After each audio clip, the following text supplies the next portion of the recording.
Hi friends, ഇന്ന് ഉണ്ടാക്കാൻ പോകുന്നത് ഒരു ചില്ലി സോയയാണ്. ഇത് നമ്മുടെ സോയ ചങ്ക്സ് വെച്ചിട്ട് ഉണ്ടാക്കാൻ പറ്റുന്ന നല്ലൊരു റെസിപ്പിയാണ് കേട്ടോ അത്. അപ്പോൾ ഇത് ഒരു വെജിറ്റേറിയൻ സ്പെഷ്യൽ തന്നെയാണിത്. നോൺ വെജിറ്റേറിയൻസ് ഒരുപാട് ഇഷ്ടപ്പെടും ഇത്. അപ്പോൾ നമുക്ക് ചോറിൻ്റെ കൂടെ, ചപ്പാത്തിൻ്റെ കൂടെ, അപ്പത്തിൻ്റെ കൂടെ ഒക്കെ സൈഡ് ഡിഷായിട്ട് കഴിക്കാൻ പറ്റുന്ന നല്ല ഒരു സൂപ്പർ ടേസ്റ്റി ആയിട്ടുള്ളൊരു സൈഡ് ഡിഷാണിത്. അപ്പോൾ എല്ലാവരും ഉണ്ടാക്കി നോക്കുക. പിന്നെ ഒരുപാട് ആൾക്ക് ഇപ്പോൾ മഴേൻ്റെ പ്രോബ്ലം, അതുപോലെ വെള്ളപ്പൊക്കത്തിൻ്റെ അങ്ങനത്തെയൊക്കെ പ്രശ്നങ്ങൾ കാരണം നെറ്റ് കിട്ടണില്ല, അപ്പോൾ നമ്മുടെ റെസിപ്പിയൊന്നും കാണാൻ പറ്റണില്ല എന്നൊക്കെ പറഞ്ഞിട്ട് ഓരോരുത്തർ പറഞ്ഞിട്ടുണ്ടായിരുന്നു വാട്സപ്പിലൊക്കെ. അപ്പോൾ അവർക്ക് റേഞ്ചിൻ്റെ പ്രോബ്ലം ഒക്കെ ഉണ്ട് എന്നൊക്കെ പറഞ്ഞിട്ടുണ്ടായിരുന്നു. അപ്പോൾ എല്ലാം ശരിയാകാൻ വേണ്ടി പ്രാർത്ഥിക്കാം, ആർക്കും ഒരു ബുദ്ധിമുട്ടില്ലാതിരിക്കട്ടെ. അപ്പോൾ നമുക്ക് ഈ ഈസി ആയിട്ടുള്ള റെസിപ്പി എങ്ങനെ ചെയ്യുന്നത് നോക്കാം. ആദ്യം തന്നെ നമുക്കൊരു പാത്രത്തിലേക്ക് ഒരു 200 ഗ്രാം സോയ ചങ്ക്സ് ആണ് ഞാൻ ഇട്ടിട്ടുള്ളത്. ഇതിലേക്ക് നല്ല തിളപ്പിച്ച വെള്ളം ഞാൻ ഒഴിച്ച് വെക്കുന്നുണ്ട്. നമുക്കിതൊരു 5 മിനിറ്റ് ഇങ്ങനെ വെക്കട്ടോ, ഇതൊന്ന് കുതിരാൻ വേണ്ടിയിട്ടാണ്. അപ്പോൾ ഞാൻ 5 മിനിറ്റ് കഴിഞ്ഞിട്ട് അതിൻ്റെ വെള്ളം ഒന്ന് ഒഴിച്ചിട്ടുണ്ട്. ഇനി നമുക്ക് ഓരോന്നൊന്ന് പ്രസ് ചെയ്തിട്ട് അതിൻ്റെ ഉള്ളിൽ അബ്സോർബ് ചെയ്ത വെള്ളം കൂടെ നമുക്കൊന്ന് കളയണം. അങ്ങനെ കളഞ്ഞിട്ടുള്ള സോയ ചങ്ക്സ് ആണ്, അത് ഞാനൊരു ബൗളിലേക്ക് മാറ്റിയിട്ടുണ്ട്. ഇനി ഇതിലേക്ക് നമുക്ക് ആവശ്യത്തിനുള്ള ഉപ്പിട്ട് കൊടുക്കുക. പിന്നെ ഒരു 1/2 ടീസ്പൂൺ മഞ്ഞൾപ്പൊടി, 1/2 ടീസ്പൂൺ ഇല്ല, ഒരു 1/4 ടീസ്പൂൺ മഞ്ഞൾപ്പൊടി. പിന്നെ കുറച്ച് മുളക് പൊടി നിങ്ങളുടെ ഇഷ്ടത്തിനനുസരിച്ചിട്ട് നിങ്ങൾ ഇട്ട് കൊടുക്കുക. പിന്നെ 1 ടീസ്പൂൺ കോൺഫ്ലോർ, 1 ടീസ്പൂൺ മൈദ. ഇതിട്ടിട്ട് നമുക്ക് നന്നായിട്ട് ഇതൊന്ന് മസാല തേച്ചിട്ട് വെക്കണം. നമ്മളിതിലേക്ക് ഇഞ്ചി വെളുത്തുള്ളി പേസ്റ്റ് ഒന്നും ചേർക്കണില്ല കേട്ടോ. ഇത് ഇത്രയും മാത്രം ചേർത്തിട്ട് നമുക്കിതൊന്ന് മാരിനേറ്റ് ചെയ്ത് വെക്കാൻ വേണ്ടിയിട്ടാണ്. നന്നായിട്ട് മിക്സ് ചെയ്യാം, കൈ വെച്ചിട്ട് തന്നെ മിക്സ് ചെയ്യാം, എന്നാലേ എല്ലാ ഭാഗത്തേക്കും ആവുള്ളൂ ഇത്. അതിൻ്റെ വെള്ളമൊക്കെ നിങ്ങൾ നന്നായിട്ട് പ്രസ് ചെയ്ത് കളയണം കേട്ടോ. വെള്ളം ഉണ്ടെങ്കിൽ നമ്മൾ പൊരിച്ചെടുക്കുന്ന സമയത്ത് അതിങ്ങനെ മേൽക്ക് തെറിക്കും. അപ്പോൾ ഞാനൊരു പാൻ വെച്ചിട്ടുണ്ട്, ഇതിലേക്ക് കുറച്ച് ഓയിൽ ഒഴിക്കുക. നമുക്കിതൊന്ന് ഫ്രൈ ചെയ്തെടുക്കാൻ വേണ്ടിയിട്ടാണ് കേട്ടോ.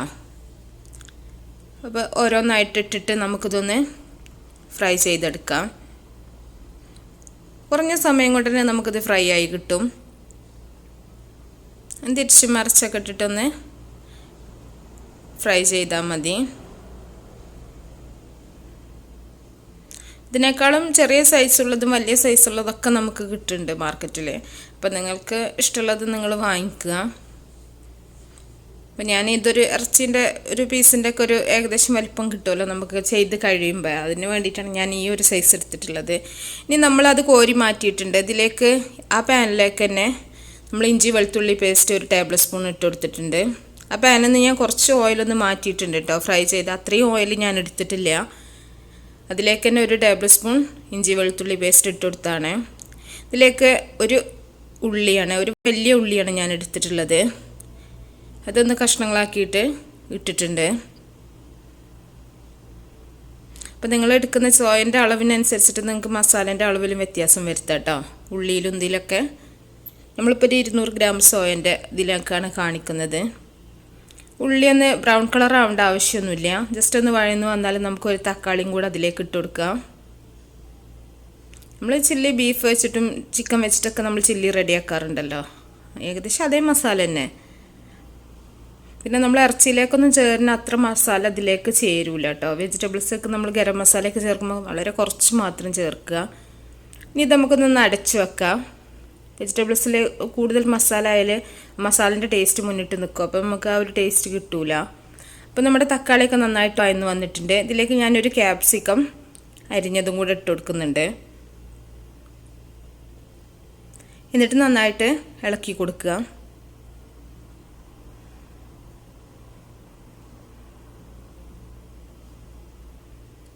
ഇതിലേക്ക് ആവശ്യത്തിന് ഉപ്പിട്ട് കൊടുക്കുക. അപ്പോൾ നമ്മൾ സോയയിൽ ഉപ്പിട്ടിട്ടുണ്ടായിരുന്നു ഫ്രൈ ചെയ്യുന്നതിന് മുമ്പ്, അപ്പോൾ മസാലക്കുള്ള ഉപ്പ് മാത്രം ഇട്ട് കൊടുക്കുക. 1 ടേബിൾ സ്പൂൺ ടൊമാറ്റോ സോസാണ് ഞാൻ ഒഴിക്കുന്നത്.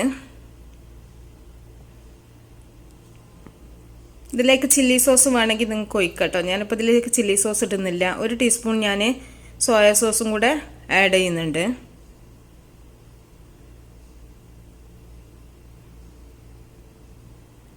നമുക്ക് നന്നായിട്ടൊന്ന് ഇളക്കി മിക്സ് ചെയ്യാം.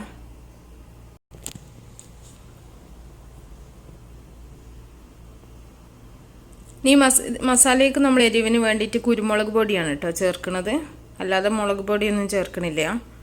ഇതിലേക്ക് ഞാനൊരു ടീസ്പൂൺ കുരുമുളക് ചേർത്തിട്ടുണ്ട്, അര ടീസ്പൂൺ ഗരം മസാലയും കൂടെ ചേർത്തിട്ടുണ്ട്. എന്നിട്ട് നമുക്ക് നന്നായിട്ടൊന്ന് ഇളക്കി മിക്സ് ചെയ്യാം.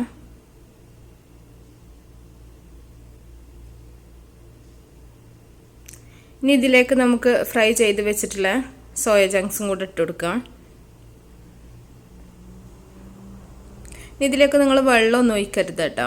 ഇത് നന്നായിട്ട് മിക്സ് ചെയ്തിട്ട് നമുക്കിത് അടച്ച് വെച്ചിട്ട് ചെറിയ തീയിൽ വേവിച്ചാൽ മതി, അല്ലാതെ ഇതിലേക്ക് വെള്ളത്തിൻ്റെ ഒന്നും ആവശ്യമില്ല. വെള്ളം ഒഴിച്ചിട്ടുണ്ടെങ്കിൽ മൊത്തം നമ്മുടെ ഇതിൻ്റെ ടേസ്റ്റ് മൊത്തം മാറും കേട്ടോ. നമ്മൾ ഇതൊക്കെ ചിക്കനൊക്കെ ഇങ്ങനെ ചെയ്യുന്ന സമയത്ത് നമ്മൾ കോൺഫ്ലോറൊക്കെ കലക്കിയിട്ടൊക്കെ ഒഴിക്കാറുണ്ട്. അതിൻ്റെ ഒന്നും ആവശ്യമില്ല. നന്നായിട്ട് ഇളക്കി മിക്സ് ചെയ്യാം. എന്നിട്ട് നമുക്കിതൊന്ന് അടച്ച് വെക്കാം. അപ്പം ഞാൻ കുറച്ച് ഒരു 5 മിനിറ്റ് കഴിഞ്ഞിട്ടാണ് ഞാൻ തുറന്നിട്ടുള്ളത് കേട്ടോ. ഇതിലേക്ക് നമുക്ക് കുറച്ച് മല്ലിയില ഇട്ടുകൊടുക്കാം. എന്നിട്ട് ഇത് നന്നായിട്ടൊന്ന് ഇളക്കി കൊടുക്കാം. അപ്പം നമ്മുടെ ചില്ലി സോയ ഇവിടെ റെഡി ആയിട്ടുണ്ട്. ഇപ്പോൾ സെർവ് ചെയ്യാം നമുക്കിത്. അപ്പോൾ നല്ല ടേസ്റ്റാണിത് നമുക്ക് കഴിക്കാനായിട്ട്. നമുക്ക് ചോറിൻ്റെ കൂടെ ചപ്പാത്തിൻ്റെ കൂടെ എന്തിൻ്റെ കൂടെ വേണേലും കഴിക്കാൻ നല്ല ടേസ്റ്റി ആയിട്ടുള്ളതാണ്. നല്ല സോഫ്റ്റാണിത്. അപ്പോൾ നല്ല റെസിപ്പികളൊക്കെ ആയിട്ട് നമുക്ക് അടുത്തൊരു വീഡിയോയിൽ കാണാം. Okay, by.